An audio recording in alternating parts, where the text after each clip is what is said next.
l'ego un peu surdimensionné où ben, tu commences un truc et tu dois réussir tout de suite, tu vois. Enfin, je sais pas, ma phrase, c'est vraiment les grossesses de mes clients ne m'appartiennent pas. Et jamais ça deviendra un objet marketing. Et je pense que aussi, j'avais très peur de me lancer dans la spécialité de la fertilité parce que j'ai peur de pas avoir assez de monde et puis de m'ennuyer, de faire moins de choses, enfin, d'avoir moins de projets et tout. Et en fait, j'ai jamais eu autant de projets, j'ai jamais autant bossé depuis que j'ai fait le choix de la fertilité. Bonjour et bienvenue sur le podcast Oser se lancer. Ce podcast, il est à destination des débutants dans l'accompagnement et il est fait pour vous aider à dépasser vos freins, vos peurs, le manque de légitimité, toutes ces choses on est très nombreux à ressentir quand on débute une nouvelle activité. Aujourd'hui, j'ai le plaisir d'accueillir Chloé Elsener qui a bien voulu me faire l'honneur de répondre à une interview.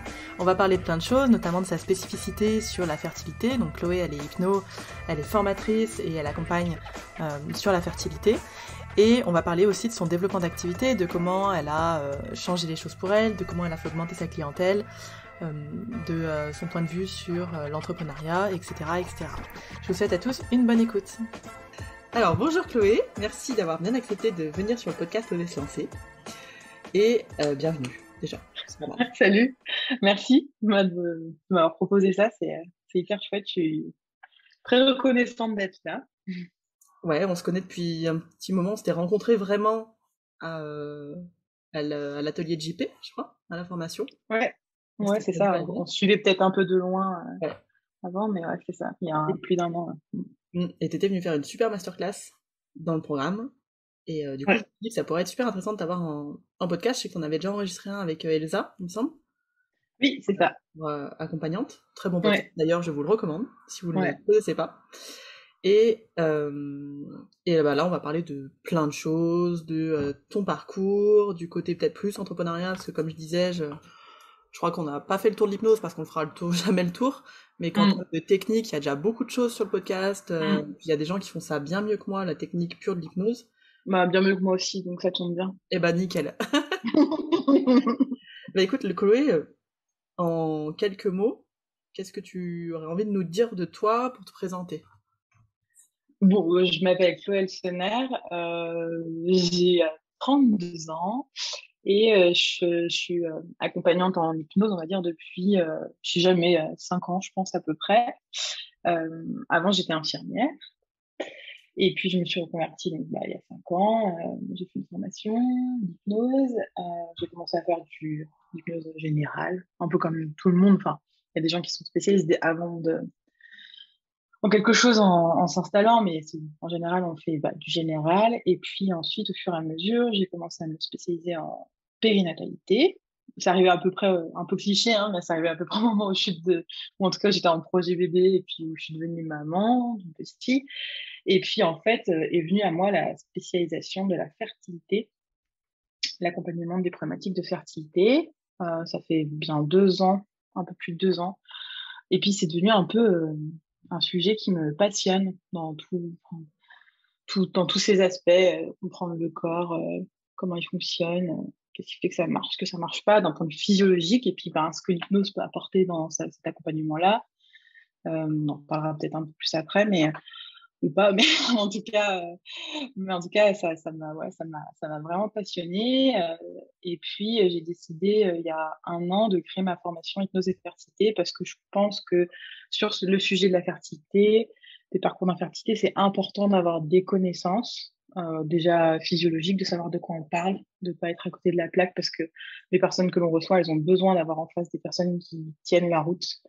Donc voilà, c'était déjà pour apporter des connaissances physiologiques avec un peu ma casquette d'infirmière. Et puis aussi, tout ce qui fait l'accompagnement, le cadre, la posture aussi, la posture d'accompagnante quand on fait de la fertilité, je pense qu'il est hyper important aussi. J'en parle beaucoup dans la formation. Ça me passionne aussi ces sujets-là. Et puis bien sûr, tout ce qui est accompagnement en tant que tel lors des séances. Mais c'est un point, c'est un module important de la formation, mais c'est pas le module central, on va dire. Okay. Et puis voilà, donc maintenant aujourd'hui je fais ça, je continue à faire un peu d'individuel mais moins. Et puis parce que ça reste quand même ma source, ma source pour la formation, pour mon travail d'accompagnante, c'est important je pense de rester dedans même quand on devient formatrice. Donc, j'ai donné ma formation 2 fois en présentiel et puis après, je l'ai passée en ligne. Donc, maintenant, j'ai une formation en ligne qui s'appelle Hypnose et fertilité pour les professionnels de l'hypnose qui veulent accompagner les problématiques de fertilité. Voilà. Ok.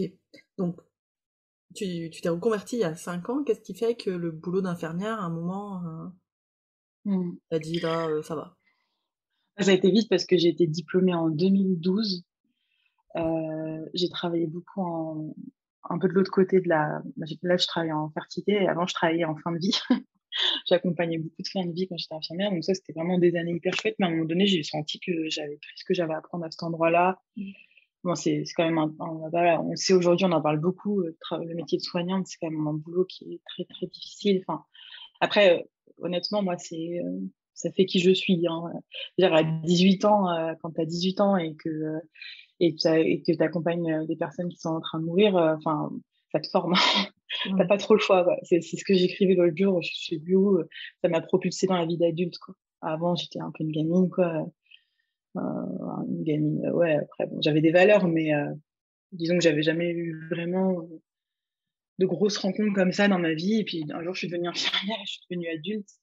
Et puis, bah voilà, j'ai travaillé pendant 4 ans en maison de retraite, dans un environnement hyper sympa. J'ai eu la chance d'être dans une maison de retraite où ça se passait super bien, avec des collègues top. Et puis un jour, j'ai senti que j'avais fait le tour.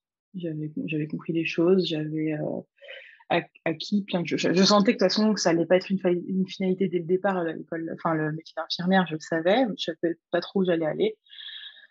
Puis j'ai commencé à travailler un peu c'est intéressant, sur le sujet du développement d'activité, j'ai travaillé un peu comme infirmière commerciale. Et là, j'ai senti un truc qui s'entrechoquait. Je devais vendre du matériel médical, mais c'est un milieu hyper particulier. Voilà, je vais pas rentrer dans les détails, mais bref, je devais vendre du matériel médical et faire rentrer beaucoup d'argent en fait. C'était à but lucratif. Et là, j'ai senti que ça s'entrechoquait un peu la manière dont ça se faisait. Moi, je me sentais pas du tout à ma place. C'est une manière de faire pas du tout éthique, quoi. Enfin, voilà. Donc, ça a duré 7 mois. J'ai demandé une rupture conventionnelle. Enfin, un matin, je me suis levée et je me suis dit, ben, qu'est-ce que je veux? Je veux plus être là. Qu'est-ce que je veux faire? Et en fait, pour la petite histoire, j'ai ma maman qui était déjà installée en tant qu'hypno depuis, elle, à l'époque, 4-5 ans, et qui m'avait toujours dit, si un jour ça te parle, il y a une place, quoi. Dans le cabinet, il y a une place pour toi. Moi, je me suis dit peut-être qu'un jour, ouais, j'irai et tout, parce que l'hypnose, ça m'intéressait. J'étais suivie depuis longtemps en hypnose et ça me parlait, quoi. L'accompagnement plus proxémique des personnes, l'histoire de vie, c'est toujours quelque chose qui m'a intéressé, l'histoire de vie des personnes et tout. Et puis ben, ce matin-là, je me suis dit, bah, ça y est, j'arrête tout et je vais, je vais faire ma formation d'hypnose. Donc, en 2 jours, j'avais ma rupture conventionnelle, ce qui paraissait quand même impossible sur le coup, mais j'ai réussi à négocier. Enfin, je sais pas comment j'ai fait. Franchement, sur le papier, c'était impossible. Je pensais jamais qu'ils allaient me la donner. Et puis finalement, si, j'ai réussi à négocier.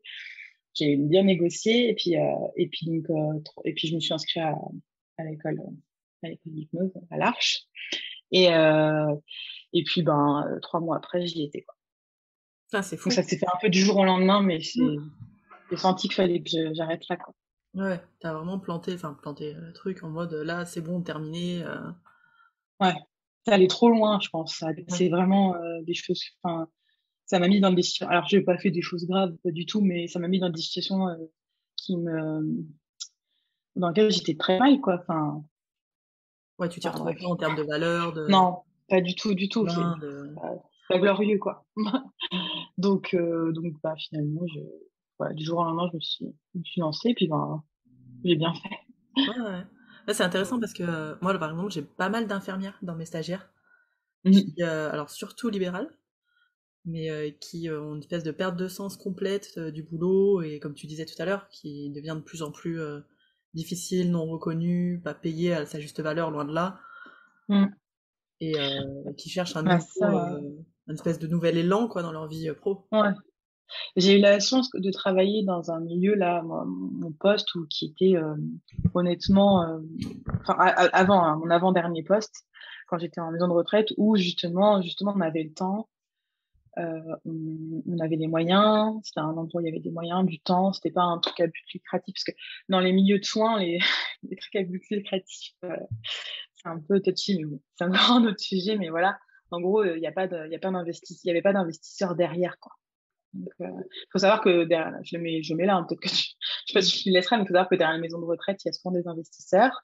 Et du coup, ben, ils veulent gagner de l'argent, donc tout est limité. Et moi, des remplacements parce que je travaillais en plus souvent parce que j'avais le temps et voilà, j'avais besoin d'argent aussi peut-être. Et il y avait des endroits où, genre, t'avais plus de serviettes à la fin de la semaine pour sécher les personnes âgées, t'avais plus de gants, on était obligé de les sécher avec des draps, de les laver avec des draps, t'avais plus de coussins anti-escar, donc ils pourrissaient littéralement sur leur matelas, t'avais, enfin, bon, les nanas, j'avais pas le temps de leur donner bien à manger, c'était pas de leur faute, mais voilà, enfin, c'était hardcore. Moi, j'ai eu de la chance d'être très peu dans des milieux comme ça, mais effectivement, et c'est pas ça qui a été mon déclencheur, mais effectivement, je comprends que les infirmières, au bout d'un moment, enfin, quand tu fais infirmière, c'est pas pour rien. Et du coup, c'est pas pour faire de la merde, je pense. Ouais. Donc, au bout d'un moment, bah, forcément, tu cherches une porte de sortie, un truc qui pourrait te plaire. Et l'accompagnement, ça peut aussi donner envie. Alors, c'est pas tout beau, tout rose, mais c'est quand même moins crado que de se retrouver dans des milieux de soins comme ça, quoi. Ouais. Ça m'étonne pas. Je vais rebondir sur c'est pas tout beau, tout rose, parce qu'en effet, c'est vrai que quand on commence, on a l'impression qu'on va devoir faire uniquement de la séance. Oui, Avoir des gens, une espèce de réalité après qui t'arrive dans le nez. Alors moi qui m'est arrivé au bout de 2-3 ans, je suis passé 2-3 ans à faire de la séance tranquille, mais au bout d'un moment, me rendre compte que non, ça suffirait pas, quoi. Bah, en fait, je pense que peut-être que maintenant, il y a plus de personnes qui me le disent, comme toi, par exemple, JP, ouais. ou JP, par exemple, il y a peut-être des personnes qui sont honnêtes. Mais enfin, moi, quand j'ai commencé il y a 5 ans, c'est pas le truc qu'on nous disait quand on était en formation, quoi. Enfin, on nous a jamais parlé de développement d'activité ou de choses comme ça. Donc, forcément, c'est difficile de l'imaginer. Ouais. Après, oui, c'est pas. Je pense qu'il y a d'autres difficultés que quand t'es infirmière, t'as des difficultés et quand t'es à ton compte, accompagnante, il y a d'autres difficultés. C'est pas les mêmes. Ça vient moins heurter tes valeurs. C'est plus des difficultés d'apprendre à se développer, à se faire connaître, à parler de soi. Mais tu vois, je parlais du truc lucratif. J'y avais jamais pensé, mais aujourd'hui, ça ne me dérange pas du tout de me vendre et de parler de marketing, de développement d'activité. C'est un sujet avec lequel je suis plutôt à l'aise et alignée. Alors que quand j'étais infirmière, ça venait l'un contre l'autre parce que j'avais pas fait infirmière pour enrichir des investisseurs, tu vois. Ouais, c'est bien que tu sois beaucoup plus alignée là-dessus parce que c'est vrai que il y a beaucoup de personnes qui ne le sont pas du tout dans le milieu. Tu disais à un moment lucratif dans le milieu du soin, alors nous on est plus dans le milieu de la thérapie Ouais, c'est pas pareil. mais il y a toujours ce truc aussi qui revient et qui est je suis pas là pour me vendre, j'ai pas fait hypno pour faire de la com, ben Bah, justement, je trouve que c'est pas pareil. Parce que pour avoir travaillé dans une boîte où j'étais infirmière, il fallait que je fasse de la com, tout ça, ben, je me sentais pas du tout à ma place et pas du tout alignée. Alors qu'aujourd'hui, bah, après, voilà, ma micro-entreprise, mon entreprise, elle tourne, donc c'est que quand même, j'en fais et j'adore justement. J'adore apprendre de nouvelles choses, j'adore, c'est pas des techniques, mais voilà, apprendre à se développer, c'est quelque chose aujourd'hui, que j'aime énormément parce que je sais pourquoi je le fais, que ça a du sens. ouais. Donc oui, c'est sûr que si on commence à se dire, bah non, je veux pas faire de la com, le marketing, c'est le diable et tout ça, t'es mal barré, quoi. Largement mal barré. Ça s'apprend, après, t'es pas obligé d'utiliser des techniques de vendeur de tapis, quoi. C'est tout. Ouais, mais je pense qu'on en revient, ça c'est l'ancien marketing qui ne se fait presque plus, quoi. C'est les idées Bah qu'on a oui, dans la tête, mais c'est de te foutre de la gueule des gens. ouais. L'objectif, c'est pas de se foutre de la gueule des gens, c'est de leur proposer un service qui peut venir les aider. Donc, autant y aller, quoi. Donc tu me disais que toi, tu t'es spécialisée petit à petit, alors, et tu t'es spécialisée quand tu étais enceinte. Et c'est marrant parce que je me suis dit, c'est Un vrai peu que se avant. Non, spécialise, non, non? Un peu avant? avant, et justement, en fait, j'avais très envie de faire euh, de la périnatalité, mais je me sentais pas du tout légitime parce que j'avais pas eu d'enfant. D'accord. Et en plus, je galérais un peu. Enfin, j'ai mis un peu de temps avant ma première fille, mais du coup, enfin, je me sentais pas légitime. J'arrivais pas à y aller complètement parce que j'avais pas eu d'enfant et faire de la périnate quand on n'a pas eu d'enfant, pour moi, sur le coup, c'était pas possible, quoi. Et donc, j'ai mis beaucoup de temps à me lancer. Il a fallu que je fasse que j'ai eu une grossesse arrêtée, une fausse couche pour me laisser complètement dans la périnette. À partir de là, ça s'est fait. Et puis après, je suis retournée enceinte de ma fille. Et donc, c'est vrai que je me suis sentie beaucoup plus légitime après. Mm. Bon. Et Et c'est après la naissance de ma fille que j'ai commencé à faire de la fertilité pour le coup, par contre. Beaucoup plus. Ouais, c'est vrai que la légitimité peut pas mal dépendre aussi de nos expériences de vie, de là Ouais, où puis en on plus, est. c'était peut-être pas faux, tu vois, Mm. en fait, finalement. Enfin, je veux dire, je dis pas qu'il faut avoir des enfants pour de la périnate, pas du tout, je le pense pas du tout. Il y a même des personnes qui font ma formation qui n'ont pas d'enfants, qui n'ont pas eu de problème de fertilité. Enfin, voilà, je pense pas qu'on soit obligé de passer par le problème pour accompagner, ça c'est faux. Mais par contre, moi, je pense que ça m'a vraiment permis de prendre conscience de plein de choses, de passer par la maternité pour faire la périnate, comme vous l'entendez. Voilà. Ouais, moi, je pense que sur le genre, c'est pas obligé, et en même temps, ça apporte aussi un regard. Quand Mm. tu passes, tu vois, par exemple, moi, j'ai jamais fait d'arrêt tabac. J'en ai fait 2, je crois.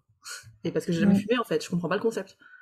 Je, Bah oui, ouais, ouais. tu vois, je ne comprends pas. Je comprends pas les problèmes à arrêter de fumer, je comprends pas comment on se sent. Je, Mm.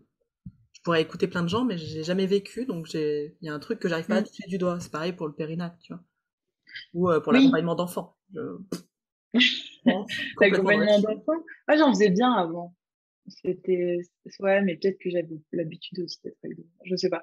Mais par contre, ça me fait penser à un truc, ce que tu es en train de dire. Tu vois, par contre, je pense que c'est important. Alors, c'est pas une, peut-être que tout le monde ne sera pas d'accord avec moi, mais je pense que c'est important d'avoir dépassé le problème pour l'accompagner. Mm.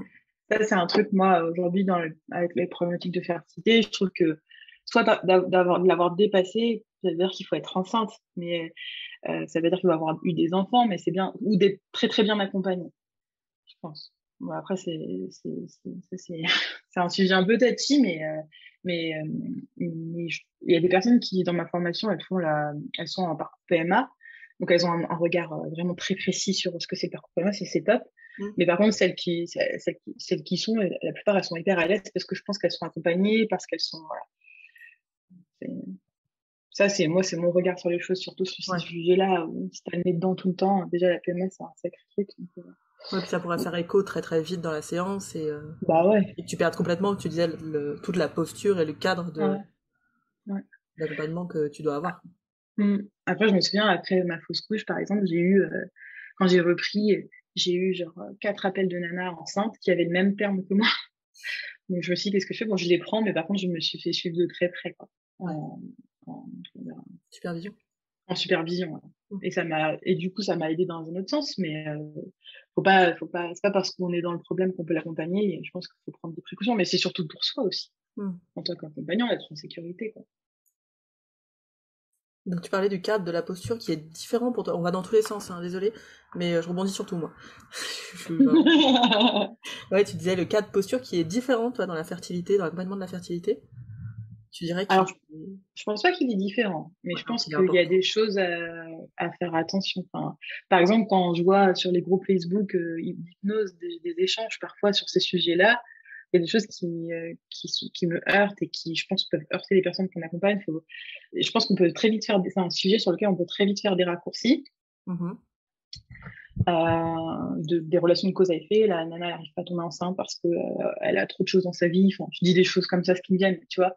Et ça, c'est très dangereux, je pense, pour les personnes qui m'accompagnent. Déjà, c'est faux et c'est dangereux. Et aussi parce qu'il y a beaucoup de croyances sur la fertilité. Il y a on repose des choses surtout sur les épaules de la nana, alors que quand même, il y a deux personnes dans tous les cas cette histoire-là. Et puis aussi parce que pour moi, dans la posture, moi, ce que je propose et ce que je raconte dans ma formation, c'est la surpositivité en fertilité, ça fait beaucoup de mal. Donc enfin, c'est très facile de venir dire, mais ça va venir, vous inquiétez pas, des choses comme ça. Et en fait, enfin, c'est plutôt, ça sert à rien.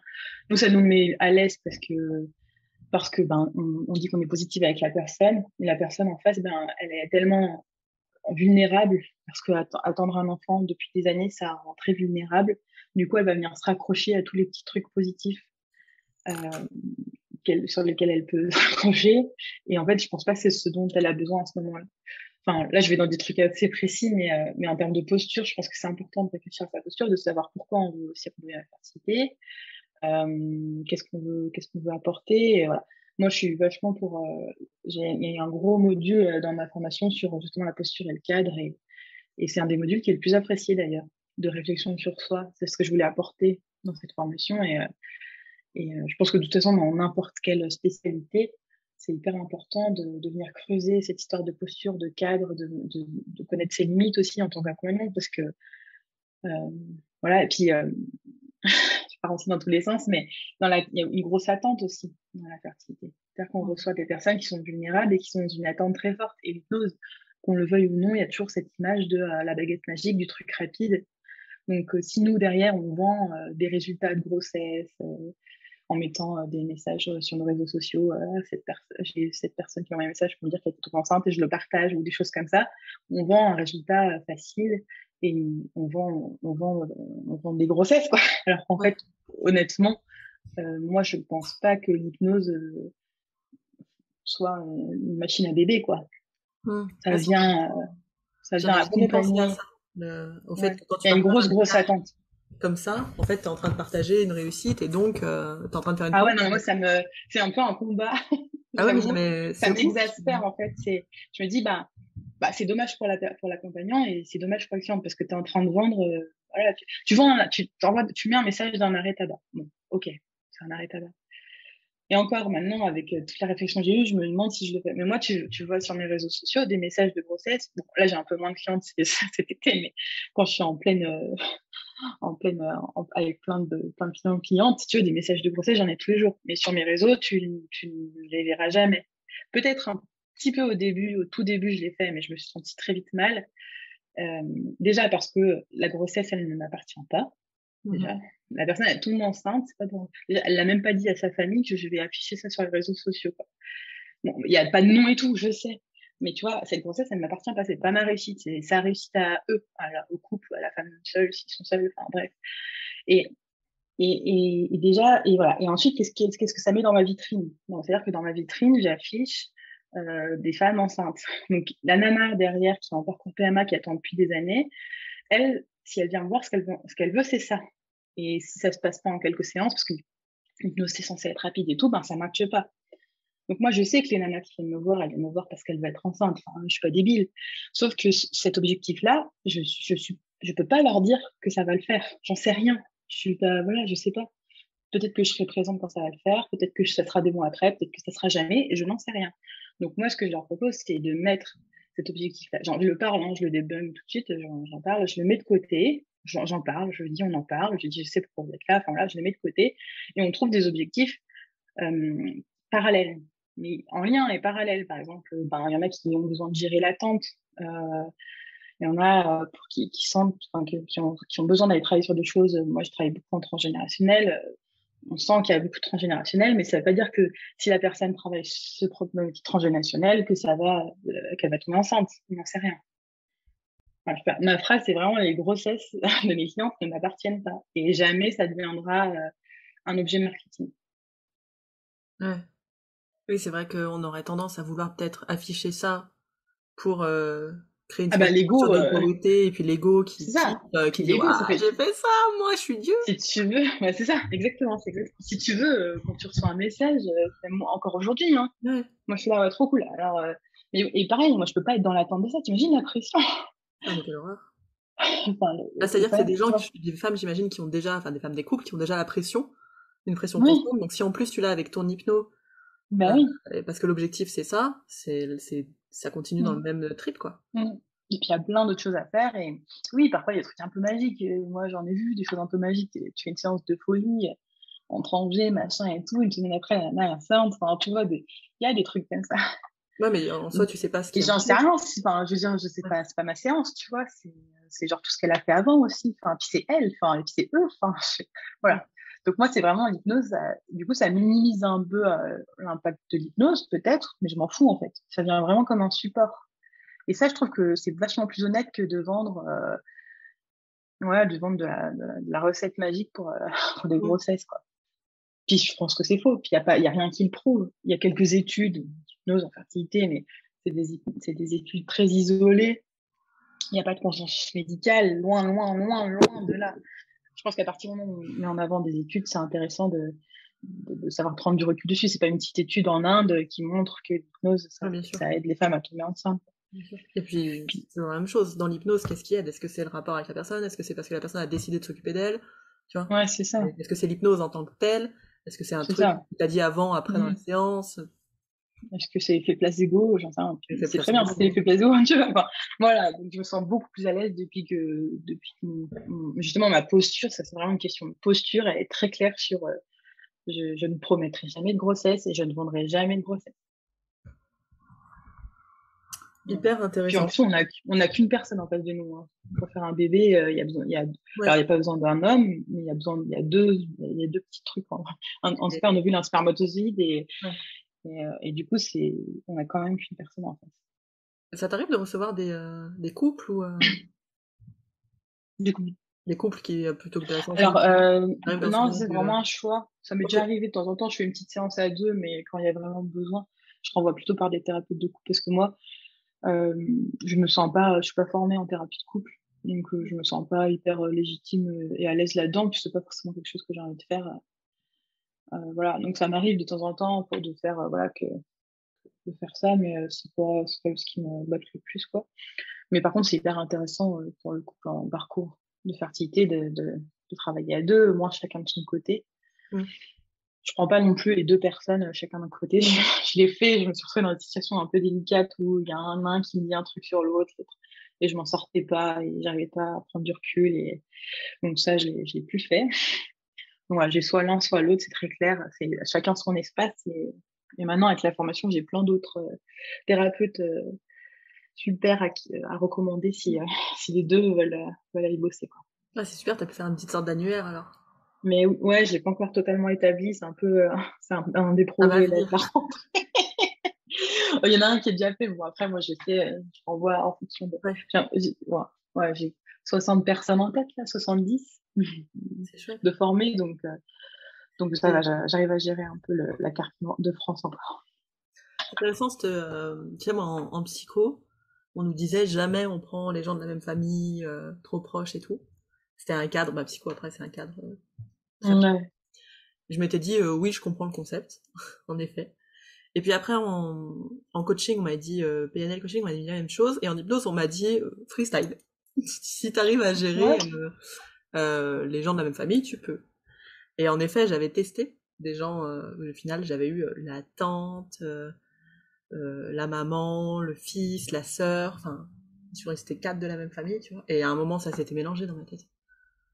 J'avais les Non, c'est infos de trop, tous les ouais. côtés, quoi, en fait. J'avais les infos de tous les côtés, de gens qui m'avaient pas donné l'info, et je savais plus qui m'avait donné l'info. Ouais. C'était le problème, j'étais là, merde. Mais je sais qu'il y en a qui gèrent, hein, qui le font, hein. Mais je pense Ah, que c'est mais vraiment une tant question mieux. d'envie. Hein. Je pense pas que ce soit interdit et mal de le faire, pas du Non, je pense tout. que c'est Je une pense que question de cadre, du ouais, cadre c'est que ça. t'as décidé, Mm. toi, et du cadre que t'as réfléchi, parce que souvent on le réfléchit pas, ce cadre. Tu vois, Mais avant, quand je travaillais en plus en périnate général, donc je faisais parfois les accouchements traumatiques ou alors les enfants encore un peu, je travaille plus avec les enfants maintenant, ben, j'adorais faire les séances parents-enfants. Ça, par contre, tous dans la même pièce, ça, c'était quelque chose que j'aimais trop faire, là, un peu de systémie. C'était les prémices un peu. J'aime bien la systémie familiale, quoi. C'est un sujet qui me parle bien. Mm. Tu disais transgénérationnel. Je passe encore du coq à l'âne. Hein. Oui, je sais, cette interview n'a pas de sens.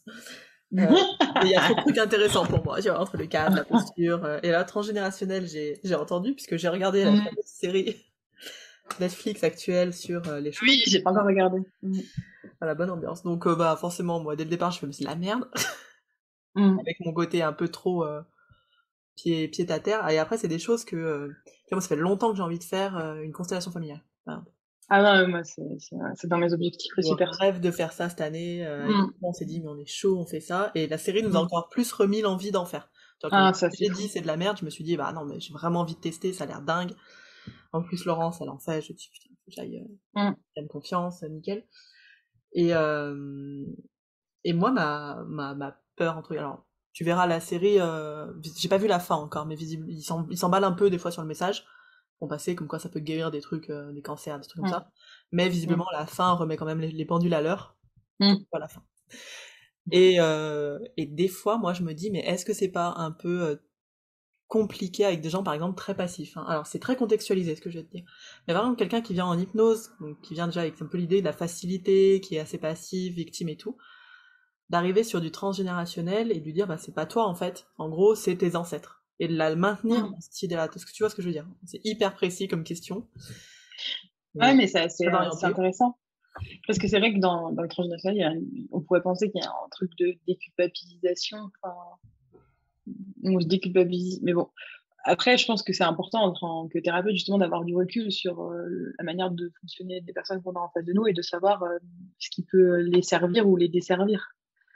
Donc, c'est vrai que quand moi, je pense à une cliente, moi, quand tu m'en parles, une cliente qui était très, justement, très dans la posture de victime et tout, la première étape, ça a été quand même de bosser un peu là-dessus. Hmm. Moi, je suis très claire hein, dans ces cas-là.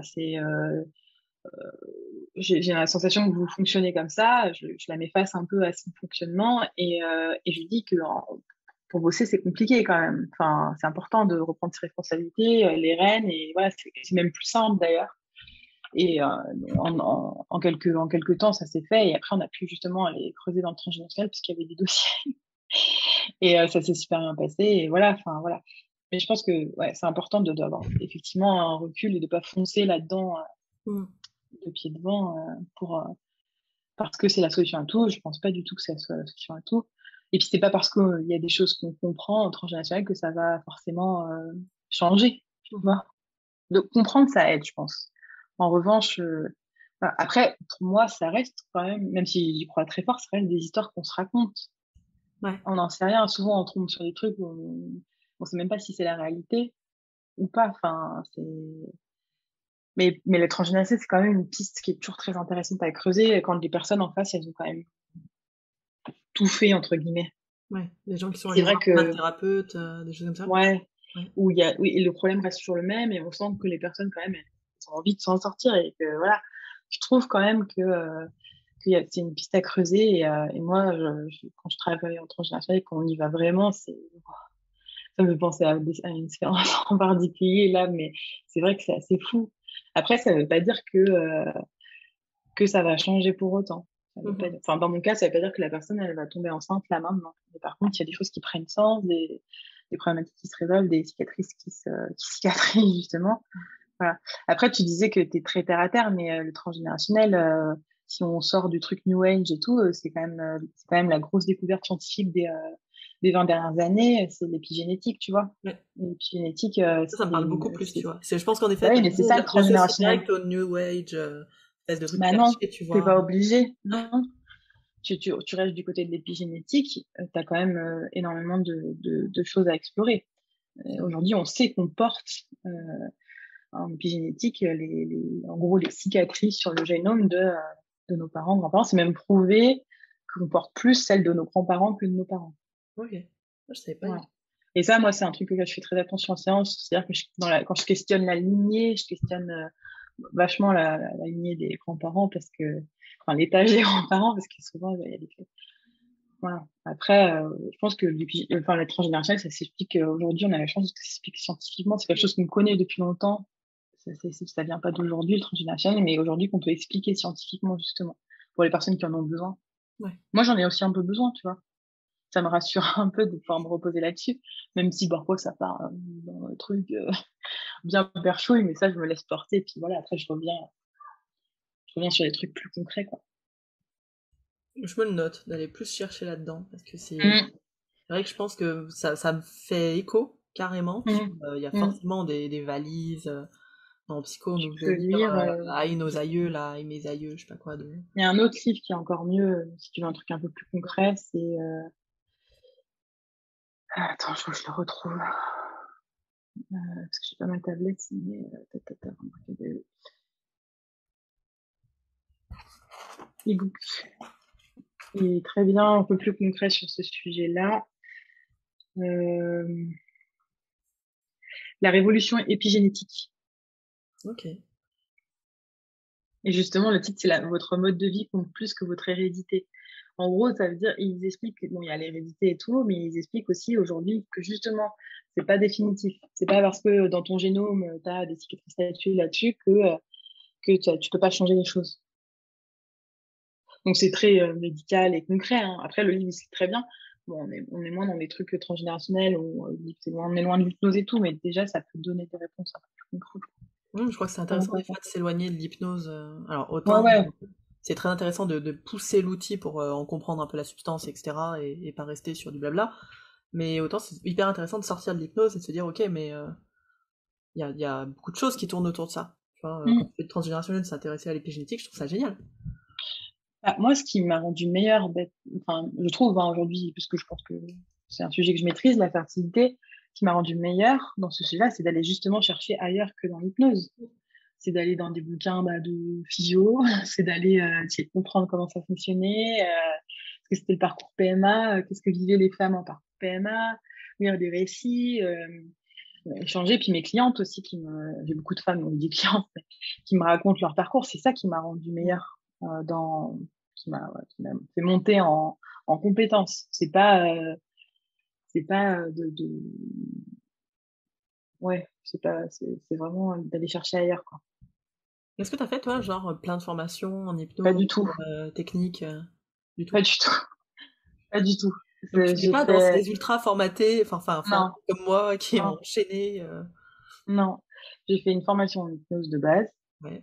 J'ai fait, enfin, c'est pour les personnes qui connaissent, j'ai fait un retour, un niveau. Et après, ben, tu vois, j'ai fait des déménagements intérieurs avec Laurent Bertin. J'ai fait le premier niveau d'EFT, ça m'a suffi. Je m'en sers un petit peu, un premier ou deux niveaux, ou deuxième, je sais plus, deux premiers niveaux, je crois. Et et puis c'est tout. En périnate, j'ai fait une formation en périnatalité, mais rien à voir avec l'hypnose. Ouais. Toujours pour comprendre, moi j'ai besoin de comprendre. Une fois que j'ai compris comment ça fonctionne, je trouve que les outils de base, ils suffisent. Après, encore une fois, je suis pas la meilleure technicienne, hein. Il y a des personnes qui sont très, très, pour eux, la technique, c'est une place hyper importante dans leur accompagnement. Mmh. Moi, ça l'est peut-être un peu moins. Mais je pense que je m'en sors plutôt pas mal quand même. Après, voilà, c'est pas grave. Aujourd'hui, avant, je culpabilisais beaucoup. Je me sentais pas, je me disais, est-ce que je fais vraiment, est-ce que c'est bien ce que je fais? Parce qu'en technique, voilà, j'ai pas les techniques d'hypnose rapide, tout ça, ça m'a jamais vraiment intéressé. Et puis en fait, je me rends compte, bah non, ma pratique, ça se passe bien. Mon cabinet, il se remplit. Enfin, les gens, ils sont contents. C'est que quand même, j'apporte quelque chose, même si je fais pas des trucs un peu spectaculaires. Mmh. Mais en tout cas, les gens qui viennent me voir, faut qu'ils viennent pour ça, quoi. Parce que vas-y, si toi, ce qui est spectaculaire, c'est ce qui se passe dans le cœur de la séance, plutôt que, voilà, les phénomènes hypnotiques, tout que je maîtrise quand même, hein. Mais voilà, c'est pas ce qui me botte le plus, quoi. Mmh. Mais quand j'étais infirmière, c'était pareil, hein. Là, en technique, j'étais nulle. Enfin, j'avais fait une prise de sang quand même, hein. Mais il y a des copines infirmières, elles allaient en réa, elles étaient hyper bonnes là-dedans, enfin, elles connaissaient tous les trucs techniques et tout. Mais moi, j'étais à la ramasse sur ces sujets-là, mais ça m'empêchait pas d'être une bonne infirmière là où j'étais. En maison de retraite, j'avais pas besoin de savoir faire, je sais pas, je sais même pas quoi, mais, mais voilà, j'avais les bases qui me permettaient d'être bonne infirmière en maison de retraite, quoi. OK. C'est chouette de voir, justement cet écart un peu de la technique parce qu'il y a d'autres choses plus importantes que ça. Ouais, pour moi, il y a Voir des choses plus importantes ça que dans ça, ouais. le et Mm. tu mettrais quoi dans alors j'ai compris 4 postures, Ouais, et puis la hein, et connaissance rapport, du sujet. connaissance du Enfin, pour sujet. moi, c'est important de connaître le sujet, les mécanismes, de comprendre, d'essayer de comprendre les mécanismes et de savoir un peu de quoi on parle aussi. Tu vois, si tu accompagnes quelqu'un en parcours PMA et que la personne est obligée de t'expliquer tous les mots de vocabulaire les uns après les autres, tu perds un lien de confiance qui est énorme. Alors que si après, tu étais obligé de tout savoir, de tout connaître. Moi, encore aujourd'hui, il y a des choses que je connais pas. De toute façon, ça change tout le temps. En plus, on parle de trucs médicaux, donc ça change tout le temps. Mais par contre, ça te donne quand même justement une posture qui est sérieuse. Donc, Ouais. pour moi, c'est aussi important quand on se dit spécialiste de quelque chose, de connaître, de savoir de quoi on parle, quoi. Mmh. Si on dit aujourd'hui je vais accompagner la fertilité, pour moi c'est le minimum, c'est quand même de savoir ce que c'est un parcours PMA, quels sont les enjeux, comment ça fonctionne, comment on fait pour tomber enceinte, les jours de fertilité, des trucs comme ça, quoi. Parce que moi mes clientes, je les questionne, tu vois. savoir où elles en sont de leur cycle. C'est des petites choses, c'est tout con. Enfin, on n'apprend pas forcément tout ça à l'école, mais je sais à peu près. Puis je vois quand il y a des lacunes dans certains sujets, je peux les réorienter pour un peu mieux comprendre leur corps et ça change tout, quoi. C'est ça aussi que j'aime dans la fertilité, c'est la compréhension du corps le corps humain, le corps de la femme, le fonctionnement, ce qu'on n'a pas forcément aussi appris à l'école, quoi. Ça a changé beaucoup de choses pour moi, de, de- sur moi déjà, et puis d'apprendre tout ça. C'est important. Ok. Est-ce que du coup, tu es en train de dire la spécialisation, ça demande de connaître le sujet. Et je suis en train de me dire, moi, ben, c'est vrai que quand, là, moi, j'aurais les débutants qui sont très généralistes, peuvent pas connaître les sujets, Mais non, donc ça pose souvent problème finalement. En fait, c'est qu'on veut tout faire par peur de s'enfermer dans une niche, et du coup, on va pas creuser un sujet, et on va pas se, tu vois, tu peux pas devenir expert, on est bien d'accord, en un an, tu vois, de pratique, mais tu vas pas dans cette idée de spécialisation, et c'est dommage des fois, je trouve, de pas creuser un sujet. ouais, je pense que sans se dire spécialiste, c'est intéressant d'avoir un sujet qui nous passionne un peu, rien que pour faire l'exercice, c'est un peu de savoir en parler, de faire des prétos de qualité, de faire, euh, comme on dit quand on se présente, je sais pas le mot. Pitch. Ouais, de savoir. Rien que pour cet exercice-là, je trouve que c'est intéressant de creuser un sujet. Justement, ça veut pas dire que tu vas faire que ça toute ta vie et que ton site, tu vas le changer, mais c'est juste l'exercice en lui-même, je le trouve intéressant. Même si dans 3 mois après, tu veux plus en entendre parler.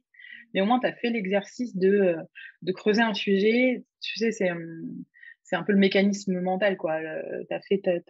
Tu prends des habitudes.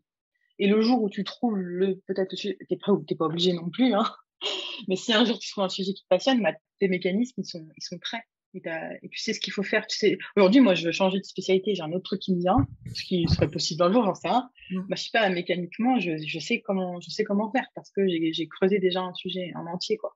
Ouais, ouais, alors, c'est pas obligé, mais je pense que pour l'instant, avec tout le bazar qu'il y a autour de l'hypnose, le nombre de gens qui sortent, etc., c'est quand même plutôt recommandé d'aller sur une spécialisation. En tout cas, pour moi, je trouve que c'est plus intéressant pour pouvoir Mm. justement en parler, te présenter, trouver des gens avec qui t'as fait. C'est beaucoup plus facile d'aller sur une spécialité que de le faire sur du généraliste. Là, j'ai vu le pitch, tu vois, Mm. d'une stagiaire il y a 2 heures, et on va dire que c'est pas bon, mais c'est trop général, en fait, on comprend pas. Bah, si tu passes je sais pas, du développement personnel de base, après par les problèmes de poids dans ton pitch et en allant à les enfants après, ça n'a pas de sens. La personne qui te regarde et qui t'écoute, si tu veux, va se dire, mais qu'est-ce que c'est que C'est cette ça. personne? Ah, Moi, puis, personnellement, quand j'ai un problème de santé, pas de la santé, tout ça, mais quand j'ai un problème médical, j'ai envie de voir le spécialiste de cette problématique. Si j'ai mal à l'épaule, je vais pas voir un généraliste, surtout si c'est un problème où je trouve pas de solution depuis plusieurs années mm, mm. que les généralistes n'apportent pas parce que les généralistes, hein, ils font ce qu'ils peuvent, ils connaissent tout et enfin après moins poussé, je vais aller chercher d'aller voir le spécialiste de l'épaule sur celui-là si j'ai vraiment envie de guérir, quoi. Ouais.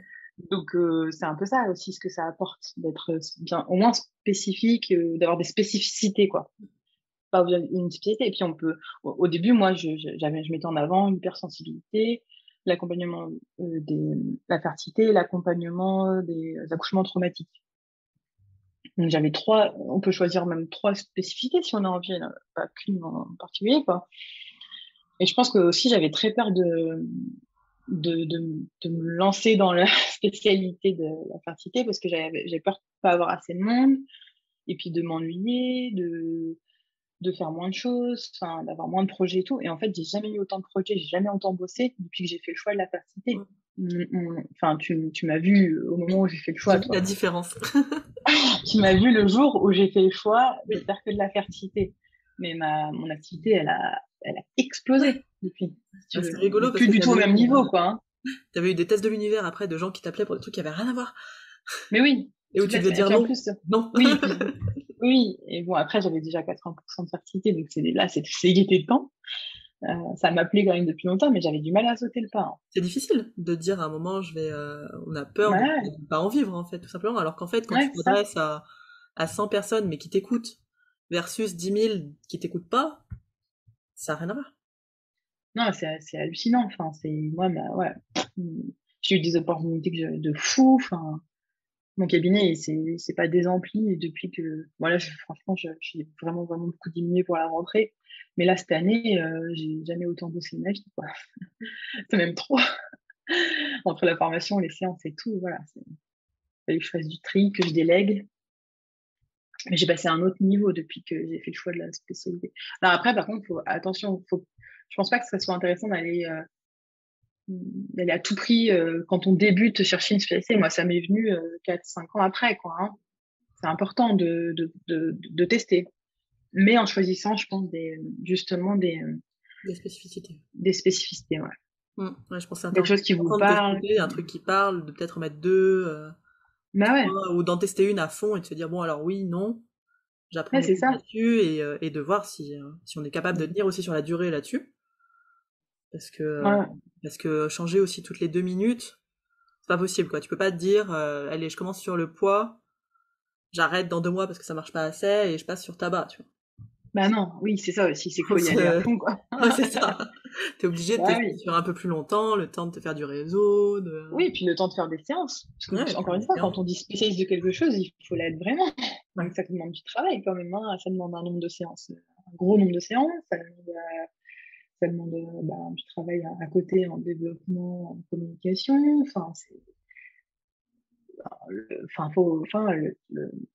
s'installer, faut bosser, quoi. Non, souvent, on me demande, parce que c'est vrai que comme ça a pris de l'ampleur, on vient vers moi parfois, on me dit, mais comment t'as fait? J'aimerais bien comprendre et tout. Franchement, je dis, j'ai bossé, quoi. J'ai vraiment énormément travaillé. J'ai jamais autant bossé. Pourtant, à l'école, j'étais une sacrée glandeuse. Je me suis plutôt bien sortie en glandant, mais vraiment, pour le coup, vraiment, je passais de la procrastination ou c'est que je me faisais chier, enfin, ça. Mais là, depuis que je fais de la fertilité, j'ai jamais autant bossé de ma vie. Enfin, je pense que mes profs, ils me reviennent aujourd'hui, ils comprendraient même pas, quoi. Je suis pas la même personne. Le nombre d'heures que je suis restée devant mon ordinateur toute la journée à bosser et tout, depuis que je fais ça, voilà. Par contre, c'est sûr que ça demande du travail. Mais, enfin, je sais pas si c'est quelque chose que tu mets en avant, mais moi, je pense que c'est important de se le dire, quoi. Ah bah, ça demande de se mettre à fond dans quelque chose. Si on veut réussir dans quelque chose, il n'y a pas de notion d'équilibre ou quoi. C'est on y va à fond dedans et on donne beaucoup pour ça, sans tout à fois arriver, sans s'oublier, ce qui est le plus dur à choper. Mais je crois qu'en fait, on y passe tous sur la période où on va à fond, on se zappe, on s'épuise, et puis à un moment, on fait wow, stop. Après, t'as les signaux d'alarme. Si tu te connais bien, généralement, ça vient, tu les vois assez tôt pour pas partir en cacahuète. Ouais, et puis des fois, tu dois passer par partir en cacahuète pour apprendre à te connaître, justement, et te dire, bon, je suis allé trop loin, mettons des signaux avant, mais de toute façon, pour réussir dans un métier, mais quel qu'il soit, en fait. Je pense qu'il n'y a pas de... Dans n'importe quoi, si tu veux apprendre le dessin et être bon en dessin, faut bosser à fond, quoi. Le nombre de dessins que tu dois faire avant de maîtriser. C'est ça. Et le nombre de... Là, j'avais lu une phrase que... je la ferai pas en anglais, mais en gros, ça voulait dire le premier brouillon, c'est toujours de la merde. Et c'est vrai. Ah oui. C'est vrai, moi, je regarde mon site internet, si je reprenais la couture de mon site internet, les textes, mais... L'enfer. Mais tout, le design, les textes... Ça, je pense que c'est ça aussi quand on commence, ce qui peut être biaisé ou en tout cas... parce qu'on parle beaucoup, tu sais, du syndrome de l'imposteur, enfin, j'y crois vraiment et tout. Mais je pense qu'il y a aussi l'autre côté, l'ego un peu surdimensionné où tu commences un truc et tu dois réussir tout de suite, tu vois. Enfin, pour moi, tu commences, tu débutes, quoi. Enfin, c'est comme quand tu apprends à faire du roller, tu te casses la gueule des millions de fois avant de réussir à faire du roller. Enfin, personne, enfin, voilà. Après, il y a des personnes qui sont meilleures dans certaines choses et tout, on est d'accord, on peut avoir des points où on est fort et tout. Mais je pense que enfin, quand on débute, c'est normal de galérer un minimum, c'est normal de perdre du temps sur des sujets alors qu'on pensait que c'était la meilleure idée du siècle. Enfin, ouais, tout ça, c'est normal, en fait, je pense. Mais je pense qu'il y a un très gros truc d'ego. C'est ça. Du machin de Dunning-Kruger, là, tu sais, où t'apprends quelque chose et t'es en haut de la montagne et tu penses que tu sais tout, tu vois. Mais oui. Et c'est ça, le syndrome de l'imposture, c'est de penser que tu dois être bon à un endroit parce que tu viens juste de mettre les pieds dedans. Pour moi, c'est une partie du syndrome de l'imposture, tu vois, c'est genre... alors, on peut se dire, oui, j'ai peur, nanana. Non, en fait, c'est juste que tu te vois trop sur l'échelle, quoi. Redescendre 3 étages et après... T'as décidé que tu devais être ailleurs que là où t'es. Ouais, c'est ça. Tu verras, quand tu seras vraiment à cet endroit-là, tu te sentiras, parce que tu auras gravi les petites échelles à ton rythme en apprenant. Après, il peut y avoir des blocages de peur et tout ça, c'est clair, mais je pense que c'est aussi une question d'ego, quoi. Oui. Ouais. D'ego, de surconfiance en soi. Ouais, caché derrière de la non-confiance. Ouais, c'est ça. C'était Laurent qui parlait dans un super article du gap de je sais plus quoi. En gros, la différence Ah oui, ça me dit quelque chose. entre ton toi idéal et le toi Mm. que t'es là, et le gap est trop grand, et donc Le grand écart, ouais, c'est à un ça. moment on redescend ton toi idéal, enfin, t'es Ouais, c'est pas ça. du toi, quoi. Mm. Tranquillou, ça fait 3 mois que t'en fais. Mm, mm, Oui, mm, t'as mm. 3 clients, bah oui. Enfin, on y est tous passés, quoi. Bah, moi, c'est marrant parce que comme j'ai eu quelques personnes en supervision, j'en fais plus, mais très peu. Mais j'ai regardé mon agenda du début pour voir, parce que bah, je me rappelle plus trop, tu vois. C'est vrai, hein, après, ça va vite, le temps passe vite et t'es vite, tu te souviens vite de ton agenda rempli, mais l'agenda vite, tu l'oublies un peu. Et franchement, au début, mon agenda, enfin, il y avait des trucs partout, ça n'avait pas de sens, j'avais une séance à droite, une séance à gauche, voilà. Et, et en fait, bah oui, je pense qu'il y a aussi le temps et le travail qui fait que ton agenda, il va se remplir. Bah, c'est obligé. T'es obligé de Mm. passer par l'espèce de souffrance, j'allais dire, comme la douleur, je sais pas comment on peut l'appeler, mais de j'ai personne, c'est la merde. C'est comme quand tu fais tes premiers ateliers. Tu vois, enfin, Mm. moi j'étais pas nombreuse sur les premiers. Voilà, hier on a fait une masterclass avec que j'ai ouvert au public, on était 150. Trop bien, ah bah oui. Moi j'étais en PLS, donc on leur dit, je me dis, mais j'ai jamais géré 150, mais comment il va faire Nico, mais le pauvre et tout, il a très bien géré, tu vois, tout seul. Ouais. Même lui il était en PLS interne peut-être, tu vois. Et putain, 150. Et, mais les premiers, on était 10, quoi. Bah oui. Et les premiers trucs que j'avais fait, moi, en vrai, on était 3. 3 Mm. avec moi. Mm. C'était- Mm. Et on a tendance à l'oublier, mais c'est normal. Mm. On dit tous pareil, au début, c'est la merde. On n'a pas assez de Mm. clients, on est en galère, et c'est ça qui fait qu'on va développer d'autres trucs, on va avoir l'idée de faire des Mm. ateliers, qu'on va se bouger le cul, qu'à un moment, bah, il faut de la thune, il faut Mm. bouffer, donc... C'est ça. Après, mais il y a eu un peu l'inverse parfois. Il y a des choses qui ont marché tout de suite. Et pas tout, mais il y a quand même des choses qui ont marché tout de suite. Et du coup, après, quand je recommençais une nouvelle chose, j'étais dans l'attente que ça marche aussi tout de suite. Je dis, bah ça a marché, bah alors. Et du coup, j'avais un peu oublié que parfois, ben non, il fallait faire un peu plus d'efforts. Parfois, il y a des choses, t'as de la chance, ça s'aligne et hop, ça fonctionne, tu vois. Et il y a des choses parfois où il faut faire plus d'efforts. Et parfois, j'ai un peu oublié, j'avais un peu oublié ça. Et en fait, bah voilà, après, c'est bien de se remettre aussi quand tu es dans la réussite, de se remettre un peu les pieds sur terre et dire parfois il y a des choses qui méritent plus d'efforts, Je pense que c'est pas une nécessite, mais qui méritent plus d'efforts. Ouais. La vie te le rappelle de toute façon. Mm. Et- Ouais, après, tu vois, je pense pas que ce soit genre la vie qui dit bah, faut Non, souffrir, machin. il dit pas faut retomber, mais des fois, Mais bah, genre parfois le travail c'est intéressant aussi parce que tu vas apprendre des choses, tu vas apprendre tes erreurs. Enfin, quand j'ai placé mes dates de formation présentielle, la première en 2 jours a été remplie, tu vois. Et la deuxième, ben, j'ai fait des erreurs parce que j'ai mis trop vite, parce que j'ai voulu aller trop vite, parce que, enfin voilà, et du coup, elle s'est moins remplie tout de suite. Bon, c'était quand même bien à la fin, mais elle était moins remplie, tu vois. Et quand ça m'est arrivé, j'étais là, bah mince, qu'est-ce que j'ai fait? C'était juste une fois. Enfin, en fait, non, c'est juste que j'avais des choses à apprendre, en fait, quand même. t'apprends La beaucoup première fois, plus c'était pour me là. dire, bah vas-y, c'est bon, t'es au bon endroit. Et la deuxième fois, c'était bon, t'as quand même des choses un peu à apprendre, quand même. Et voilà, quoi.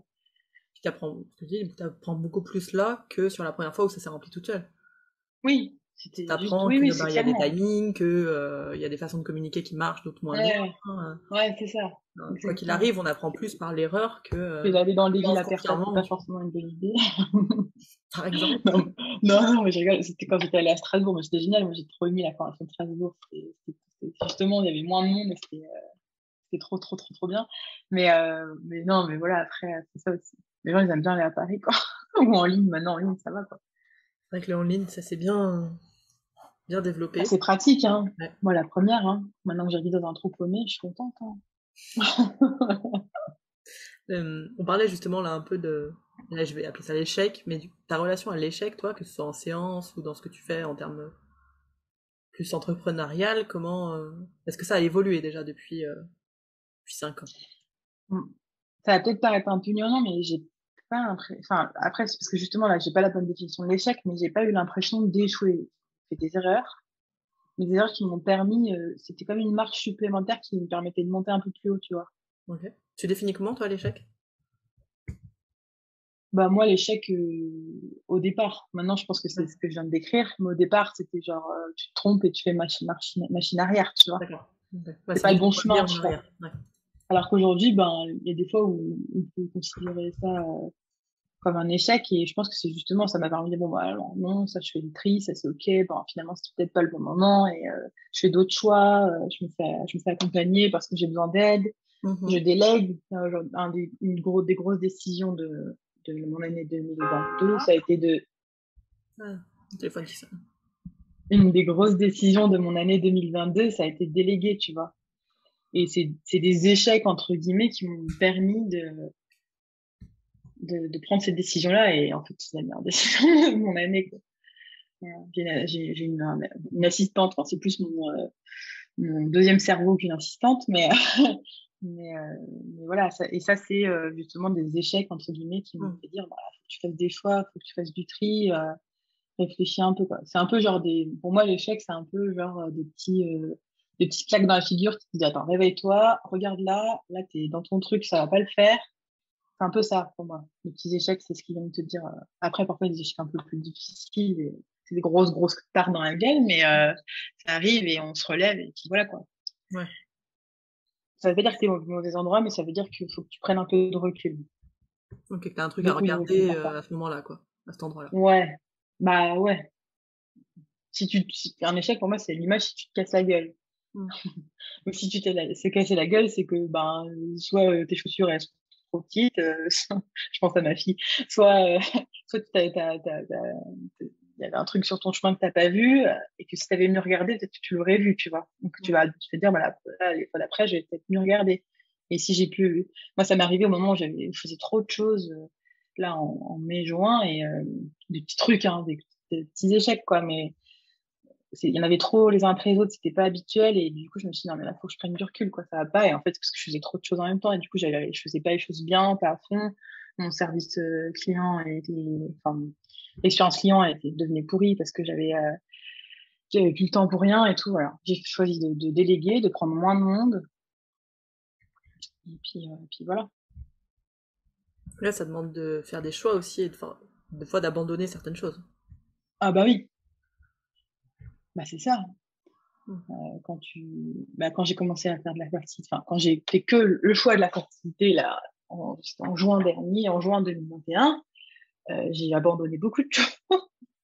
J'ai abandonné des endroits où j'allais donner des séances que j'aimais beaucoup. J'ai abandonné des personnes avec qui je bossais, mais c'était plus le sujet. Donc, bah, j'ai dû leur dire, bah non, je bosse plus avec toi, ou des choses comme ça. Ça a été hyper difficile. Je me souviens dans le train du retour, bah, j'avais pris la décision, c'était clair et net.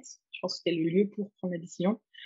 Et dans le train du retour, j'ai fait tout, voilà, j'ai mis un message sur les réseaux pour le dire, j'ai envoyé le message avec les prescripteurs qui prescrivaient, enfin, qui m'envoyaient des personnes hors fertilité, enfin tout ça, ça a été hyper difficile, hein. Mm. Mais voilà, du coup, quand tu fais des choix, oui, forcément, t'abandonnes certaines choses. Je sais Ok. pas, on sort du sujet de l'échec, mais en tout cas, bon, c'est peut-être en rien. Bon, tu sais, on a décidé que ce podcast était un peu brinque-ballant. Ouais, c'est possible. Et un conseil que tu aurais à donner, toi, aux débutants. Voilà, bonne chance. Honnêtement, encore une fois, quand je le dis dans la tête, je me dis, c'est gnangnan, mais en fait, c'est ce qui me vient en premier, et c'est vrai. C'est écoutez-vous aussi. Parce que moi, j'ai toujours senti quand je devais aller dans un endroit ou pas. Euh, Parfois, j'avais peur et du coup, j'y allais pas et voilà.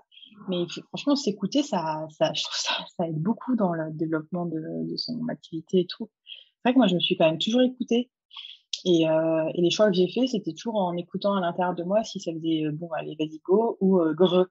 Et puis parfois, ça fait greu, mais tu te dis, est-ce que c'est de la peur ou pas? Et en fait, tu te rends compte que c'est de la peur, donc bah là, bah, tu bosses dessus ou tu y vas et puis c'est tout. Mais quand ça fait vraiment pas, quand ça fait gros à l'intérieur, enfin, c'est qu'il faut pas y aller. Et quand tu le sens, faut y aller, quoi. Moi, les choix que j'ai faits, qui ont été bénéfiques pour moi, c'est les choix où je me suis vraiment écoutée. Je pense que c'est important de bosser, de parler, enfin, de développer son activité, d'apprendre à parler de soi, de tout ça, mais c'est important de s'écouter aussi. Mm. C'est un peu, c'est un peu basique, mais moi, je sais pas, je pense, j'ai l'impression que je me suis toujours écoutée, ça m'a toujours réussi, tu vois. Bon conseil. Des fois, je me suis écoutée. Faut revenir à la base, quoi, revenir à soi, à ce qui se passe à l'intérieur, prendre le temps. Parfois, une nuit de sommeil aussi, ça aide pour prendre des décisions. Parce que parfois, j'ai pris des décisions un peu trop vite aussi. Là, dernièrement aussi, j'ai encore pris une décision trop vite sans vraiment m'écouter. Alors, je sentais qu'à l'intérieur, ça le faisait pas. Mais comme c'était alléchant, je me suis dit, je vais le faire. Et puis, en fait, après une nuit de sommeil, je me suis rendu compte que ça allait pas le faire. Donc, j'ai fait machine arrière, ça. Petite erreur de parcours, rien de grave. Mais voilà, et j'aurais dû, entre guillemets, j'aurais dû m'écouter et pas prendre une décision hâtive parce que c'était alléchant et tout, quoi. Là, c'est marrant, ça m'est arrivé il y a pas longtemps aussi, le truc qui est alléchant et où tu sens que Ouais, il y a c'est des pas petits, hyper des petits aligné, trucs, mais c'est quoi. tellement alléchant. Ouais, il y a une petite cible Et qui me dit non, n'y va pas, en fait. c'est ça. Et ben, au Et puis toi, final, tu y vas. non, hein. Et puis en fait, tu te rends compte que non, en fait. J'ai fait comme toi, j'ai fait rapidement, ouais, non, ça va pas être possible. Bah, c'est ça, moi, le lendemain, donc j'avais un peu mal au cœur et tout, mais bon. Mais c'était important. Et j'ai bien fait, là. Je regrette pas d'avoir dit non, finalement. Je me suis excusée, voilà, quoi. Ouais. Ouais, je pense qu'il faut s'autoriser aussi à revenir des fois en arrière, quoi. Bah ouais, On a tous des biais carrément. d'engagement, on s'est engagé un truc, on se dit allez ego, et en fait, des fois de se dire bah Bah non, oui, finalement non. ouais. Euh, Tu vois, enfin, ça me fait penser, là, dans ma formation, c'est important qu'il y ait des gens qui soient quand même motivés pour la faire, qui soient au moins installés, tu vois, enfin, c'est important pour moi. Et là, il y a une nana, il y a quelques jours, elle m'envoie un message, elle me dit, écoute, je me suis inscrite, et puis je pense qu'en fait, ça va pas le faire, quoi. ouais. Je lui dis, ok, vas-y, enfin, c'est bon, tu le fais pas. J'ai pas envie d'avoir dans ma formation des gens qui sont pas dans le move, quoi. C'est normal. Enfin, j'ai envie d'avoir des gens qui ont vraiment envie de la faire. Et tu vois, la nana, je pense qu'elle avait un peu peur de dire qu'elle voulait plus la faire. Enfin, et en fait, elle a bien fait, quoi. Donc parfois, on peut revenir en arrière. Et moi, je suis OK que les gens que j'accompagne ces informations en séance reviennent en arrière. Enfin, c'est même pas revenir en arrière, c'est faire des choix différents de ce qu'ils avaient fait au départ. Et je pense qu'on peut se l'autoriser aussi, quoi. Ça évite de foncer dans le mur parfois, aussi, de dire, Perdu un écouteur. ça évite de foncer dans le mur, de se dire, bon, là, stop, quoi. Ouais, carrément. Donc, un deuxième conseil. Foncez pas dans Et le troisième, j'aime bien, moi, je suis un peu toquée. 3, c'est bien. 2, c'est non, ça va. Je suis un peu dans le boule. C'est très important. Donc, le troisième conseil, c'est de se faire accompagner. Oui. Et je le dis tout le temps, ça fait partie des choses pour moi qui sont... Et moi, depuis le début de ma pratique, depuis le tout début, depuis mon premier jour de mon cabinet, j'aurais pu la raconter, ma frère séance, tellement c'était de la merde. Je suis accompagnée sur 2 pans, sur le développement d'activité. Je pense que c'est ce qui fait ma réussite. J'ai du mal à le dire, alors qu'en fait, oui, si, je pense que j'aurais quand même bien réussi. Ma réussite, c'est de se accompagner dans le développement d'activité parce que c'est un métier que je connaissais pas du tout, qui me passionne, mais je connaissais pas du tout. Et sinon, il faut déléguer si vous aimez pas. Hein. Enfin, voilà. Et puis, de se faire accompagner en supervision. Il y a des super superviseurs. Voilà, partout, je pense en hypnose ou ailleurs qu'en hypnose d'ailleurs. Mais les deux, je pense, c'est 2 trucs pour moi qui sont essentiels quand on débute, c'est voilà. Et pas faire des formations toutes les 5 matins pour acheter de la légitimité. La base, quand on vient de faire une formation en hypnose, c'est de mettre de l'argent pour s'accompagner, pour développer son activité et en supervision quand on va avoir des séances qui vont venir forcément au début. Puis même tout le monde en pratique, moi je suis encore supervisée, hein, je le serai toujours. Voilà. Ouais, je veux pas te rejoindre différemment de toute façon vu ce que je fais. Ben non, je sais, mais c'est important de le dire. Mais oui, ça fait partie des choses, voilà. Et de s'entourer aussi. Ouais. Ouais. J'ai pensé tout à l'heure d'avoir une petite communauté autour de soi, enfin c'est trop bien, quoi. De gens qui sont au même niveau, mais qui ont aussi passé des levels au-dessus. Ouais, carrément. Sinon, ça peut être hyper démotivant d'être que par exemple entre personnes qui ont commencé depuis 2 mois. Ça peut être très démotivant de se dire tous putain, on n'a pas personne, on a personne, quoi. Donc c'est la merde en séance. Alors que quand t'as des gens un peu au-dessus ou des gens un peu au-dessous, tu peux aider. Sans parler de level de t'es meilleur, t'es pas meilleur, mais en plus avancé que toi sur le chemin, c'est hyper cool, ça. Mais pas que des personnes qui sont mais pas que ça, ça démotive. Ouais, voilà, non, des gens au même niveau aussi, des gens un peu en dessous, enfin. Ouais, c'est ça. L'aider aussi. Enfin, moi, alors quand on débute, c'est difficile d'aider, mais on a toujours moyen mais d'aider des personnes qui débutent. Moi, c'est quelque chose, enfin, après, tu le fais, ton travail, mais c'est sûr que moi, enfin, dès qu'il y a des gens, enfin, depuis longtemps, ça m'a déjà arrivé dans mon cabinet des personnes qui viennent parce qu'elles veulent faire l'hypnose et tout, j'ai toujours reçu, je leur ai toujours, enfin, laissé enfin, donner aussi, je pense que c'est Ouais. important, donner de son temps pour aider les autres, t'apprends aussi. Quand t'es, comme quand t'es tuteur de stage, hein, j'étais tutrice de stage quand j'étais infirmière, c'est quelque chose que j'aimais beaucoup faire aussi. Enfin, t'apprends énormément au contact de la personne qui est un peu, enfin, qui est en train d'apprendre ce que ton métier, quoi. Je pense que c'est cool. Ça serait cool que ça se développe un peu plus, d'ailleurs, les stages, un peu, tu vois, Ouais. en cabinet. Le stage en cabinet en Mm. hypnose, ça doit être trop cool. Après, les pratiques, elles sont tellement éparses que c'est difficile, mais C'est comme les psychos, hein. ouais, c'est ça. Les Mm. stages aussi. Mm. Ça m'a tiqué l'oreille, t'as dit, il aurait fallu que je la raconte cette première séance tellement elle était merdique, donc forcément, je veux l'entendre. Bah, j'avais tout pour foirer, quoi. Déjà, Nickel. déjà, moi, je m'étais dit. Donc, moi, j'avais mon cabinet qui était là. Si tu veux, c'était facile. Hein, je payais pas de loyer, pour être tout à fait honnête. J'avais ma mère à côté. C'est un peu cliché, mais c'est ça, en termes, on va pas se mentir, quoi. J'avais déjà quand même été très proche de l'autre parce que quand t'es infirmière, tu vois des gens toute la journée dans la difficulté, machin et tout. Donc, enfin, si tu veux être à deux dans une pièce, c'est pas trop un problème.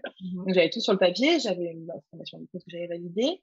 Donc, je pouvais commencer, en fait. Et en fait, au fond de moi, je sentais qu'il fallait que j'attende. On était en février, je sentais qu'il fallait que j'attende, ou en avril, je sais plus. Il fallait que j'attende septembre, je le savais, tu vois. Et je me suis pas écoutée. Donc, il y avait tout le monde autour de moi, mes proches, qu'il faut pas toujours écouter non plus, c'est pas forcément les personnes. Alors, j'écoute beaucoup mes proches, mais là, on me poussait, on me disait, vas-y, tu peux te lancer, c'est bon et tout, mais vas-y, mais arrête, n'aie pas peur, tu vas y arriver et tout. Bon, je me dis, je me lance, et puis là, je prends quelqu'un qu'on m'envoie, bref, à la salle de sport. Et en fait, enfin, voilà, il y avait tout pour foirer. C'était une nana très mignonne, hein, mais qui était sous anxiolytique, qui prenait de la drogue et qui venait pour un arrêt tabac. Wouh! Donc, tu Banco! vois, non, mais le banco, quoi. J'ai tiré le gros lot. Puis là, je me suis retrouvée en séance et en fait, je pouvais rien faire. Enfin, c'était pas ma place, quoi. C'était pas à moi de l'accompagner là-dedans. Enfin, c'était puis une histoire de vie compliquée, viol, machin. Enfin, j'avais tout le tableau quand tu commences enfin, faut mieux, C'est pas en fait. tout cas, éviter de dire, bah non, je suis peut-être pas la bonne personne pour vous accompagner. Parce que j'avais pas bien questionné au téléphone parce que j'avais peur. Et puis, en fait, ben voilà, je me suis dit, non, mais c'est bon, arrête. Enfin, tu verras plus tard, quoi. Et puis après, bon, finalement, j'ai commencé par avoir des gens qui venaient un peu plus tranquilles. Et il y avait une ou deux personnes par mois, on va dire. Parce que je n'avais pas fait de com. Et puis en septembre, je me suis vraiment lancée. Et là, c'est parti, quoi. Mais c'est cette première séance où je me suis pas écoutée, encore une fois. J'ai dit, ben, j'y vais parce qu'on me dit que je peux y aller. Et en fait, non, je me sentais pas du tout, quoi. Ouais. Ouais, C'était trop frais, la formation, tout ça. Ça va tellement vite que c'est parce que tu as tout validé que ça veut dire que tu es prêt. Il faut le temps que ça s'intègre aussi, bien tu sûr. vois. Ouais. Donc, j'avais besoin de plus de temps. Pourtant, tout était là, mon beau qualité, mes beaux meubles, tout ça, ma plaque. Tout était prêt, L'extérieur mais était non. nickel. Bah ouais, mais l'intérieur, c'était pas du tout ça. Pas du tout. C'est vrai que c'est important Donc ça, d'écouter, c'est ouf. de pas écouter tout le monde. Maintenant, moi, il y a des trucs, je demande plus du tout de conseils. Avant, j'étais quelqu'un Non. qui écoutait beaucoup, beaucoup, et je demandais Mm, à tout le monde. mm. Mais alors tout le monde. Et Ouais. là, j'ai complètement arrêté. Je demande par exemple des trucs d'entrepreneuriat, je demande plus à des gens qui sont pas entrepreneurs. Bah non. Ça à l'arrêt, tu connais rien en fait, donc. Mais non, non. Mais moi, on me conseille des choses. Ça, mon mec, il me dit, mais pourquoi tu te mets pas dans le magazine de la ville ou je sais pas quoi, un truc qui avait rien à voir. Et je sentais bien qu'il fallait pas que je le fasse et il comprenait pas pourquoi je disais, mais non, ça va, Non, je non. vais pas mettre de l'argent là-dedans, non, non. Et ça a été trop mignon, mais bon, tu vois, voilà, c'est ça. C'est ça. Mais c'est un peu comme ça, hein. Moi, en parcours PMA, je leur dis aux nanas, Mm. faut demander conseil à des personnes qui sont ressources. Ouais. Bah oui, ma mère, enfin, je veux pas le dire à enfin, quand je le dis à ma mère, elle me dit ça, je leur dis, bah, tu en parles pas ou peu, mais demande pas de conseil si c'est pas quelqu'un qui va t'apporter des choses. Tu fais le choix qui te demande le conseil. Voilà. Les personnes ressources, tu vois, tu as des personnes ressources en développement d'activité, tu as des personnes ressources en, je passe de la PMA au développement d'activité, mais bon, vous avez compris. Non, mais c'est C'est un peu, exactement tout pareil en c'est un fait. peu Tu vas demander aux gens l'influence. qui ou sont passés par là ou qui sont ressources pour toi parce qu'ils te font du bien. Exactement. Ça me Euh, fait penser à un truc. En séance, je vais faire le parallèle, en séance en parcours, pour les nanas qui sont en parcours d'infertilité, je leur fais, on fait comme une petite mentale, une petite araignée, une toile d'araignée où il y a les personnes ressources en fonction des problématiques. Voilà. Ben, je pense que quand on débute, on peut faire un peu la même chose. Genre une petite liste des personnes ressources en fonction des problématiques qu'on a. Bah, par exemple, quand on est au fond du trou, qu'on n'a pas le moral, la pote qui est toujours là pour nous rebooster, positive, donc si on a besoin de ça à ce moment-là, parce que parfois on n'a pas besoin de positivité, la personne avec qui on peut pleurer, la personne avec qui est très forte, qui a déjà développé 3 entreprises et qui peut te donner des techniques, voilà. Et je pense que ça peut être intéressant quand on débute d'avoir cette petite liste de personnes ressources parce que quand on est dans la tête dans le trou, on sait pas trop quoi faire, on va pas forcément demander aux bonnes personnes. Et du coup, de sortir cette petite liste, se dire, bon, bah là, je peux demander, je leur fais ça en parcours de fertilité et ça aide vachement. Mais on peut faire pareil quand on débute aussi. Très très bonne idée. Je l'ai noté. Je dis oui. Je dis oui. Et du coup, ça fait 4 conseils, ça fait plus 3. Ouais, bah, je suis généreuse, on a dit tout à l'heure. Les tocs, j'aime donner. Ah merde, 4. Ouais, non, mais si 4, ça me va. C'était 2. Ok. 2 dernières petites questions, puisqu'on en est à 1h15, à peu près. Ouais. Je pense qu'on pourra en faire plusieurs, toi et moi, en fait. Des numéros 2, 3. Tu t'as proposé 2 livres, La Révolution épigénétique, et moi j'avais parlé d'Aïe mes aïeux. Est-ce que tu aurais un livre à conseiller, que ce soit spécificité boulot, séance, ou carrément autre chose qui te paraît... Bah, je réfléchis. Après, moi, j'ai des livres sur la fertilité. Mais bon, ça peut être... après, qu'est-ce que j'ai d'autre? J'en ai pas qui me viennent en tête, tu vois. Moi, j'écoute beaucoup de podcasts. Ah bah, podcast, je prends aussi. Ouais. J'adore les histoires de vie. Alors, j'adore Transfert. Ouais. Ça n'a rien à voir avec l'hypnose et tout, mais c'est plein d'histoires de vie. Je trouve ça trop intéressant. Voilà. Après, j'écoute, c'est vrai, j'écoute des podcasts en lien avec la périnette. Donc, j'écoute Bliss. Tous les épisodes sur la problématique de fertilité, c'est hyper intéressant. Je pense d'entendre la vie des gens, ça aide. Ouais. Voilà, de lire voilà. Et sinon, sur la fertilité, il y a un livre qui est super qui s'appelle Génération infertile, de la détresse au business, enquête sur un tabou, qui est super. Et puis après, c'est tout ce que j'ai en tête, ce qui me vient. Okay. Ah non, il y a un autre livre que je suis en train de lire, mais je l'ai pas fini, mais je l'aime trop. Ça s'appelle Le Livre Noir de la psychanalyse. Tu connais? Oui, et je l'ai lu quand j'étais en psycho. T'avais bien aimé? Ah bah, de toute façon, j'étais anti-freudien. Moi, j'étais rebelle. J'étais dans un truc hyper freudien. Mais oui. C'est à Lyon 2, et du coup, j'étais en mode Lyon 2, rebelle à mort. Ah bah oui. Et j'ai commencé par ce livre, j'ai lu aucun autre livre. Ah non, mais ce livre, il est génial. Il est bien, ouais. Il est bien, et on après, est imbibé de cette livre noir de la psychanalyse. Ah ouais. Il y a un répondre au livre noir de la psychanalyse qui est intéressant aussi. Ah ouais, c'est hyper intéressant, je le lirai après. Mais le livre noir de la psychanalyse, là, c'est mon guide de chevet, et punaise, ça me fait du bien d'entendre ça, parce que de lire tout ça. Ouais, et il est bien. Il est très très intéressant sur les mensonges freudiens, sur plein de choses. Ouais, tu te rends compte qu'il y a qu'en France, en fait, où Freud, il a tout c'est Argentine, beaucoup aussi. Ouais, Argentine, ouais. Mais c'est autant resté, il a pas eu beaucoup de succès, d'ailleurs, quand il est parti avec Ferenczi, je crois, et je sais plus qui. Aux États-Unis, ça n'a pas été un succès dingue, quoi. Mais non, mais c'est normal, c'est de la merde. Après, le mec est précurseur, était à cette époque-là, dans le contexte, il était précurseur d'un nombre de trucs dingues. Mais c'est imbibé du patriarcat de l'époque. Imbibé de patriarcat, c'est imbibé de cocaïne, c'est imbibé de mensonges, c'est imbibé de beaucoup de choses, ouais. C'est hallucinant, ce bouquin. Et ça m'a intéressée. Je me suis intéressée parce que justement, Freud, dans la problématique de fertilité, ça fait beaucoup de mal. Ouais, parce que tout est de la faute de la femme, de la mère, tu vois, tout se passe dans sa tête et dans son corps, alors que c'est faux. Et c'est là les raccourcis qui sont faits sont souvent liés à la lecture freudienne, quoi, en fertilité. Intéressant. C'est hyper intéressant. Voilà. Trop bien. Je l'avais jamais proposé, ce livre, en plus. Alors, c'était un livre de chevet. Trop cool. Eh bien, merci. Dernière question. Qui est-ce que tu aimerais voir sur le podcast? J'adore cette question. Oh, punaise, un autre podcasteur, tu vois. Oui. Je l'ai entendu ailleurs, j'ai fait, mais c'est génial. Attends, c'est dans quel podcast elle demande ça? Je sais C'est pas, dans... je l'ai volé, non, je sais plus quel, mais Ah, je sais plus. Qu'est-ce que j'aimerais je crois que c'est la entendre? DIY, Génération DIY ou un truc comme ça. Ouais, c'est ça. Safe, je crois que c'est là-bas, je l'ai écouté. Je réfléchis. Ouais. Tu couperas? Tu fais pas de montage? Non. Ah. Non. Bah justement, j'aimerais bien entendre Elsa Coutellier, qui est hypnothérapeute aussi, qui est le podcast dont on a parlé tout à l'heure, accompagnante. Parce que justement, elle fait des soins fait des épisodes qui sont géniaux aussi, mais elle fait des épisodes solo, mais elle parle peu de elle, de son parcours et tout, alors que je pense qu'elle a un parcours qui est aussi hyper intéressant. Allez. Donc c'est cool, ça ferait regard croisé, c'est cool. Hyper intéressant, je vous demanderai. Ouais. Ouais. Cool, merci beaucoup Chloé, c'était top.